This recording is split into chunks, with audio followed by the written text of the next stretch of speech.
But lot of variables. if you haven't gone on a bender, Yeah. how do you empathize with that? Me? Yeah. If I mean, I don't know, maybe you have gone on benders, but Well, it's funny that you say because it's like I never the joke that you always hear people say is that when somebody's like I'm an alcoholic and I'm like I know how you feel, I can't stop eating chocolate, and I heard a comedian one time say that there's not like a thing called a chocoholic, and or it's not a real thing, and there aren't meetings. And so I yeah. know that I don't know what that's like to do the drinking or even like the porn binge. I mean, I was in a fraternity in college. I mean, we had a porn library, and but I feel like sometimes I like to joke and say that I grew up a bit like a feral cat. So I mean, I kind of feel like I was on my own. I didn't know I was supposed to feel bad about all those things, and it Hmm. wasn't until I had actually joined a faith community, and then I was like, oh, okay, now I need to learn shame, and then and so Yeah. that one didn't resonate very well because I thought I actually don't like this. But I have done benders on like I'm one of the guys that for hundreds of times it's the last time I'm gonna go fill myself to the gills with fast food, or the last time I'm Hmm. gonna, I don't know, eat garbage, and then so then I'm gonna start on Monday. So then starting Friday, I'm gonna go nuts. One year, I was so committed that January 1, I think it was where I was coming off a groin injury in running, and I was gonna, do my best running year ever. And I was off the injury. It was the middle of November, and I literally told myself I'm going to gain as much weight as I can until January 1. And I convinced myself that that was a smart thing to do. And I ate just horribly, and I got up to my biggest weight, and then I went nuts running the next 2 or 3 years, and I did kind of get it down. But I just remember that I look back on that, and that was ridiculous because that was a month and a half long bender of sorts, and I look at that and I was not very happy, and I was feeling bad, and I was telling myself this was okay because. And so anyway, to that point, so I don't think I know exactly what that's like, um, but I do know in hindsight now that I was like, I don't know, masking something or wanting somebody to tell me I'm okay, or that sort of thing. Yeah. No, and I can tell you, having instead of having two speeds of empathy, I probably have five now, which Yeah, is, more than I did. yeah, And I can feel it but not lose myself in it. yeah. Um, because the thing was, it's if I turned it on, I didn't know when it would turn off. Okay. And I would be wrecked if I turned it on. So I generally kept it off, but Yeah. that made me be the guy who said the horrible things at funerals. Oh, yeah. You know, I was the guy who was like, "Oh, he looks so peaceful," and I'm like, "No, he looks dead." Okay. He's in a better place now. Is he though? And what do you think? Where would that come from? Is that where that was like, okay, my empathy's at zero? And what do you think that was about? I think that was about, well, with a funeral, I think it's just about me not liking being in a place where everybody is having completely unoriginal thoughts and Okay. saying all the same stuff. Oh, he's in a better place now, and oh, didn't they do a good job on him? And oh, the flowers are beautiful, and and all the stuff that people say at those things. That's what I don't like. But back to the empathy thing, I learned a trick, or I developed a trick where I realized that I can't apply what's happening to someone else when I am exercising empathy, Mm. especially if I've never experienced anything like Yeah. it. Yeah. Like when your daughter had a massive accident. Yeah. Oh my God, but my kids have never had one of these situations that they've, been near death. Yeah. Um, so I don't know what that's like, but I do remember almost losing my mom about Mm. 10 years ago, where she went into the hospital in emergency because she got septic. And they give her a 50-50 chance of living and dying. And I remember in that moment thinking this, holy crap, I'm going to be motherless. Yeah. And the only thing I could imagine being worse would be, oh my God, I am childless. Oh. Yeah. Yeah. And then I could better empathize with you because I put it in an angle I could understand my mom's time in the hospital. Do you know what I because appreciate about, yeah. I'd experienced that. Yeah, no, and I appreciate the way you just walked that through because, I've done an episode or two on this. It was after that accident. I mean, it was a whole other level of empathy and compassion and feelings that I felt, Hmm. and that my daughter said that one of the things that she knows people meant well, but at least you're alive. That's like, well, she would think, well, yeah, no kidding, but I also, may never be able to do, take off all these things that it's like Right. kill. I mean, I can get emotional right now and I Yes. wouldn't have until that happened because I didn't know what that felt like.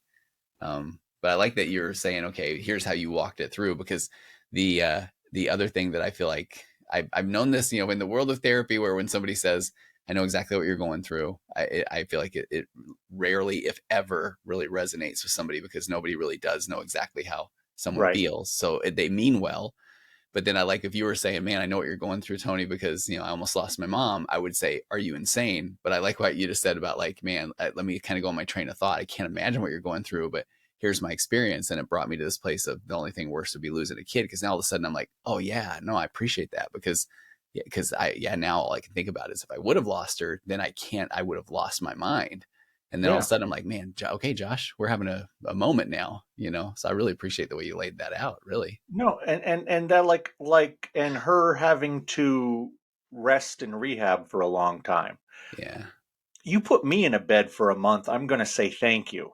Yeah. But if you put, I know you can put somebody who is very active in a bed and having to recuperate for a month or two is going to be Oh, full of, frustration and pain.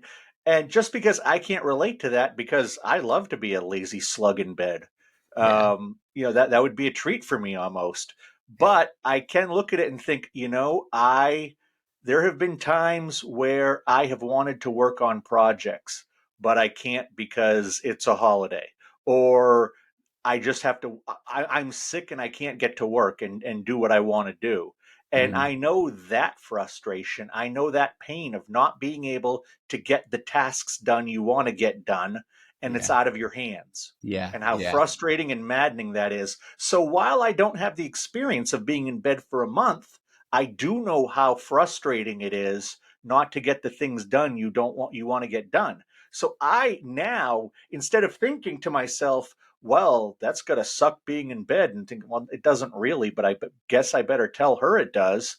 Yeah. What I do is I try to find another emotional moment that fits for myself, Yeah. that is probably equivalent to the emotions coming out of the person, so I can then be empathetic. But maybe I'm not being empathetic specifically about them doing, the time in bed, but I can go there and I know how frustrating this can be when you can't get something done you want to. Yeah. You can't get out of this bed. You can't just do whatever you want. You're at other people's mercies. I do know what that's like, and I do know how much that stinks. So I can empathize with you on that, even though the source of it is different for me. No, no, you're doing a nice job with that because I honestly I speak out about this stuff quite a bit. One of my big things I like to say is that you know that the curiosity is the best place to start of what is it like, and then it's like and then framing it, I can't imagine, I wonder if it's similar to this because anything somebody says, I can just think of her right now where you just laid that out again so well, so beautifully. But then if that person's in this low place, they're like, really can't get a project done, I may never have kids, and it's like, that kind of thing, right? But it's like, that's why I really like what you're saying, because I feel like when somebody can really lay it out in a, hey, let me take you on my train of thought, then now we're having a shared experience. And because I feel like a lot of times when somebody comes in and just does the, hey, I know what you're going through and whatever, it's like it's a way to get rid of their discomfort, because it's Yeah. uncomfortable, right? But I like what you're saying. It's so interesting, Josh. I like we went a completely different direction today, but I enjoyed this stuff so much, and I feel like though, even if taking it back to people struggling with addiction is, I think that a lot of times people feel so misunderstood and so unheard when then people come and say, well, why don't you just not do this anymore? Like, do you know what's going on? And look, I've had to cut out chocolate in my life for a week at a time. It's anything that somebody says to Yeah. the person that's like struggling so much with an addiction, it just doesn't really resonate. And if anything, I think it can make the person feel a lot worse, which is one of those triggers where then people just feel like, man, I must be a horrible person. Uh, and then the brain's like, I know how we can, I know a coping mechanism. It'll be the last time, I promise. Yeah. Yep. Exactly. That old chestnut. Exactly. Well, I still have people telling me that porn addiction isn't real. I never really had it. All I had to do was put it down. Yeah. It's like, when I hear people say that, I just say to them, I hope that you are able to maintain that level of ignorance the rest of your life and never find the truth. Yeah. And people do because that's where I that when I make the joke about, but this is the last time, it's a way for somebody to get rid of that discomfort. And then over time, back to that implicit memory or what it feels like to be them is they're convinced that, okay, no, this is the last time because I need to say that to get rid of this discomfort and shame. And now I don't even have to work on it anymore because I'm good. I feel Yeah. better. And then It's a and then new I'm world starting now. now. Yeah. And then Yeah. it is until okay, now. Yeah. Oh, okay. I pulled up in the background the stuff from ADHD 2.0 on neuroplasticity, and I just want to read this one thing. I think this is so cool. It just says the science of epigenetics has helped prove the brain's wondrous ability to change over the course of your lifetime, called neuroplasticity, one of the major discoveries in neuroscience in the past generation. And then what we talked about earlier, the fixed brain notion had all these cliches. You can't teach an old dog new tricks. Leopard can't change its spots, that sort of thing. But here's why, like you said, wrong. As much as with much homespun wisdom regarding the mind, we now know different. Thanks to the work of many neuroscientists, we know, and this is the paragraph I love. We know that what you do, who you love, where you live, what you eat, how much you move, what kind of stress you experience, if you have a pet, whether you laugh a lot, all those and a zillion more bits of experience constantly change who you are in subtle ways. Your brain responds to these cues in turn. Most people don't realize what fantastically great news this is. We can change who we are and when we're and where we're headed. It's not easy, but it can be done and done at any age. And so then our brains present us with opportunity day in and day out. We just have to unwrap the gift. So I really, really like that concept because, it isn't either I was doing so good and then I wasn't. It's like, okay, that was a tiny thing. And so then there's lots of tiny things. And then, so that momentum is what slowly changes that neuroplasticity. So I think that's really cool.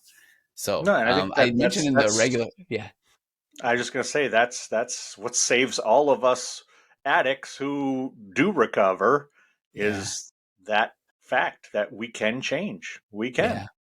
And the ones that do, I feel the ones that it works the best is like if you're saying it's the last time for real this time, but then you actually have to do things after, even if you don't feel like you Yeah. need to because you feel good because it's the last time.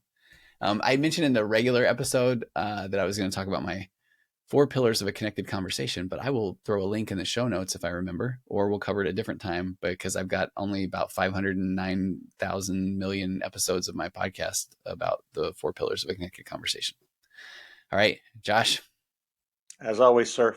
what a pleasure. What a joy. I'll see you on regular episode 7. 7, yes. Okay. Take care. All right. See you there. Bye.